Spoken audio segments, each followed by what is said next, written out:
All right, hey everybody, I'm just gonna get into it. It is SUBOXONE withdrawal. I am on hour 100 right now. That's like day 4 in like a couple hours. I'm really blocking it out, taking it 1 hour at a time, taking one step at a time. Um, the reason why I feel like my withdrawal symptoms right now are the way they are is because of all the preparation that I've done. I was taking about 1/16 of an 8 milligram strip I was taking that once a day. I tapered down to that. I started off at the 1. They wanted me to do 2. I remember I did 1.5 and I was just felt so sick all day. I was like, all right, that's not it. So eventually I ended up, after a bunch of different relapses and a bunch of stuff like that, I ended up getting myself down to 1/16. Especially in this quarantine where I was out of work, so I really wanted to take advantage of it and really taper down as much as I can. Even when I got to that 1/16 of a strip, I cut it. I would cut it up to make sure that it was the right amount every single time. I know they say that you shouldn't do that, but I did that for me and it worked fine. I would feel fine throughout the day, and then as soon as I would start feeling a little something, I would take that. It would give me the relief in order to get on to the next day.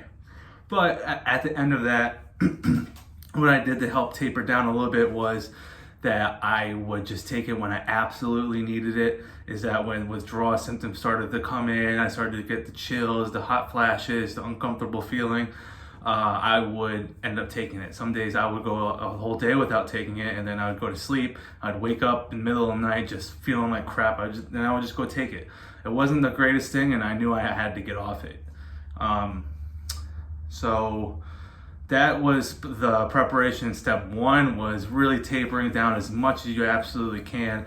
I've seen a bunch of videos on here, and I always just felt bad for the person that their insurance ran out or something happened to where they're at, and they had this full script and they had to figure out how to do it within a month and a half, 2 months, and taper completely down and then stop. Because the better you taper, I feel like the more the easier the withdrawal symptoms are going to be. Some of the symptoms I had in the first couple of days, it was just like a really uncomfortable feeling. Just like a little bit of anxiety knowing that I'm not taking the crutch anymore. I didn't sleep good. The chills, the hot flashes, stuff like that. Luckily, I didn't have any of the bowel movements and the diarrhea and the throwing up and the restless leg syndrome. So I thank God for that, because what I think would make a detox or with coming off something manageable or extremely hard. You know what I mean? Because the manageable symptoms, they just suck. You know, it's not a good feeling. It's not an easy feeling, but it's also it's not a very hard feeling, you know, compared to what I've seen with the other side that has those on top of that would be absolutely miserable. So try to do the best you can on tapering down and prepping for this and prepping for what you need to do, because, you know, everyone has got to get off it at some point. You got to take that step in your life. You got to take that leap in your life. I know it's hard, and luckily, I prepared myself well before doing this. I was working out very hard. I was sweating a bunch of anything that I had in me out. And then, and just trying to live a good, clean lifestyle leading up to it with just general healthiness. So what I recommend for also the second stage of preparing is going to be food and medicine. So if I was you, if I knew that I was coming off in the next couple of days, I'd go out and I'd buy a bunch of Gatorade, a bunch of water, stuff like that. Stuff that's gonna have potassium and vitamins inside. So if you are throwing up or if you are just super dehydrated, it's gonna help replenish and make your body not ache as much, because you're gonna get the potassium, and it's not gonna make you cramp. The water, obviously, you just want to keep drinking water, flushing that kind of stuff out. Just keep on drinking. The Gatorade definitely helps to switch it up for me. I love soda, so I would drink a cup of soda every now and then just to get a little a little razzle dazzle. I know it's not the greatest thing for you, but it definitely helped me. It just made me happy, and I'll get to that afterwards.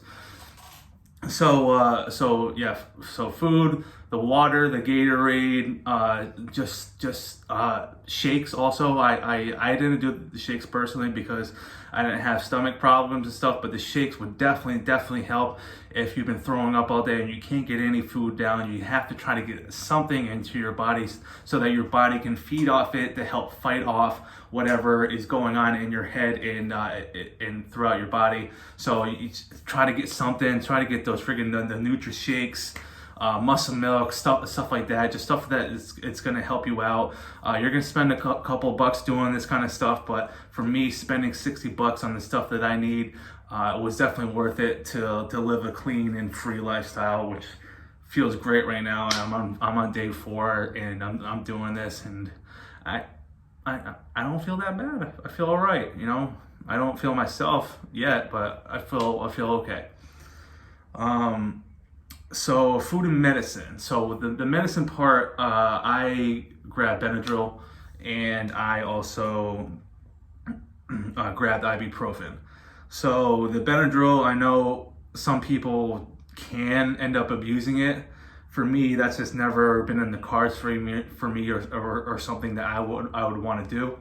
But the Benadryl would help me sleep, and it would also help for with the nasally stuff, because I was sneezing. I'm still sneezing, and I haven't sniffed anything in like forever, but I'm still sneezing. So it would help sleep, and it would help you with like the nasally stuff and keep you dry, and so you're not blowing your nose and having it drip down your throat and all that kind of stuff. Just trying to make you as comfortable as possible, and maybe try to get a couple hours of sleep every now and then off that, and it definitely helped. The ibuprofen would be for the muscle aches, and it would be for the fever and the chills that you get. It definitely helped me break a couple of fevers when I was literally burning up, and I would take some of that, and it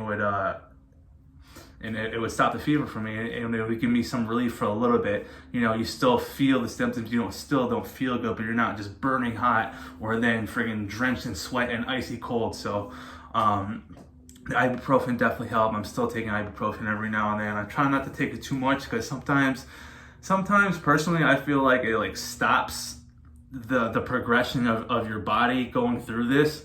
So I try to take it only when I need to, and I haven't taken any today. Today's day 4, hour 100. So you know, yeah, those are definitely some things to help. So far we have the taper down as much as you can, trying to live a healthy, clean lifestyle leading up to this point as much as you can, and then food and drinks and medicine. So also with food, even if you can't eat, still try to get some of your favorite snacks. You don't gotta sit there and eat a whole bag of freaking Oreos like I used to do, because I never cared. But I still grab some of my favorite snacks, just kind of stuff that it's just gonna make you not happy, but it's gonna help. You know what I mean? Whenever you're like finally decide that you want to eat something, you don't feel like such crap, you can snack on something, and it's your favorite snack. It's gonna help you mentally, and it's gonna make you feel good. And then, so that brings me to the third step, and that is preparing for your happiness, because it's gonna be miserable. Your dopamine that your body stopped producing because you're getting it artificially for years and years and years. You're not gonna be happy. You're gonna feel like crap. You might be depressed. You might be anxious. A couple of things that I did, I would get up and go for a walk, no matter whatever day it was, whether it was 1, 2, or 3. Those can be the worst ones for you. I would still make sure that I get up and went for a walk, and I did that. Actually, I went for a mile run on day 2, and I think that really messed me up, to be honest with you, because it just when I got home from that, I just literally couldn't even move. I couldn't even do anything. I heard that exercise is a really big help, so I wanted to do that, but I definitely overdid it. Just take it easy, just try to go out, be in the sun, walk around, just move around, even if you really don't want to. It'll still just help the morale. Yeah, so you definitely want to always want to keep your happiness in mind when going through this. I know sometimes it feels like that, you know, there's no light at the end of the tunnel, but there 100% is. It's going to get easier. It's going to get easier day by day. As soon as you get over that first 3 day loop or hump, you start to feel good, at least in my experience. So happiness. So another thing is that I made a playlist of all like songs that I really like and that are like motivational and very positive.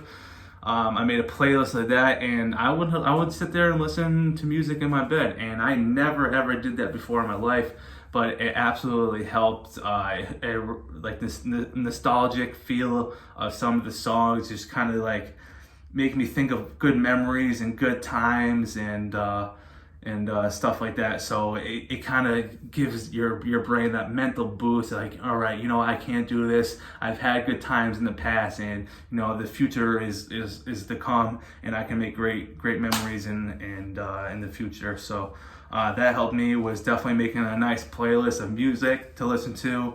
You don't even have to make a playlist, as long as you go on YouTube and just make sure you search the songs that you really like. Nothing about friggin' selling dope and fucking bitches and all that kind of stuff.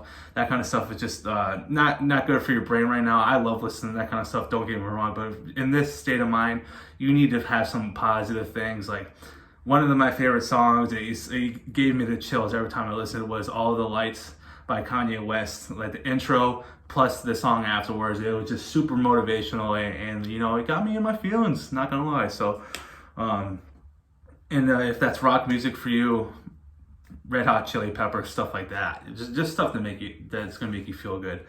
Magazines, books. I know for me, I got bored of sitting here staring at my phone, staring at content all day. It gets annoying. Maybe have some of your favorite movies on deck. You know, just all about your well-being and your happiness. And then one last thing for your happiness is that I would highly recommend is taking a shower or taking a bath. Do whatever you have to do, even if you feel bad. Try to take one at least every single day of this. If not, if you can get up and do more, get up and do more if you want. It really boosts my morale. Maybe I feel this good because I literally just took a shower. So yeah, it's just that helps. It absolutely helps. It helps change with your like the body temperature. You know, God, people keep going live on Instagram. Quarantine, man, this is how it is. Yeah, it just kind of helps your body regulate itself in a hot environment, and it makes you feel good for the time being instead of being hot and cold. So, you know, at this point in time, like I said before, I'm very thankful that my withdrawal symptoms are the way they are. I can only hope that you guys can get through it. I know you can get through it. It's possible. It's absolutely doable. You just gotta really prepare yourself to do it, and you can't just wake up one day and be like, you know what, I'm gonna be done today, because you're gonna have a very bad time. But even if you do it like that, if you stick through it, I promise you there is light at the end of the tunnel, and you will get through this, and you will be a free person, free from everything. So it's totally worth it to spend a couple of weeks or a couple of days, however long it happens for you, in agony, in order to live a free life. How I think of it is that say you had some very fatal disease like HIV or cancer. Would you go to jail for a month to get rid of that and be miserable? I absolutely would. So just try to stay positive as much as you can. Drink a bunch of fluids. Drink those Gatorades up. Get that potassium in, or Powerades, or Pedialyte, or whatever you want. And just kind of push through it. Take it hour by hour, day by day, minute by minute, whatever you have to do. And just stay strong, guys. Thanks.